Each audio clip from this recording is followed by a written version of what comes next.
மானம் குறையும் இன்னு மாசு படியும் இன்னு வீணா கதை முடிஞ்சு போச்சு.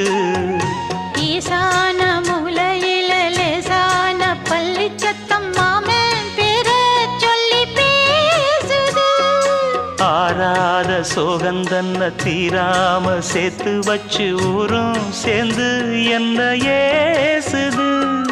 மாமா மாமா உன்னத்தானே எண்ணி நானும் நாளும் தவித்தேனே. கூண்டுக்குள்ள என்ன வச்சு கூடி நின்ன ஊற விட்டு கூண்டுக்குள்ள போனதென்ன கோலக்கிளியே.